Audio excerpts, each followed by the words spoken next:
Kaya hindi ko sila papakainin dito.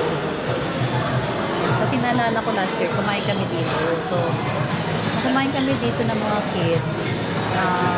Yung ramen, parang 500 yung isang bowl. So, yun lang. Sa akin, kung may food rate ko yun, hindi ko type. Meron naman silang discount, 10% sa bawat food kakainin.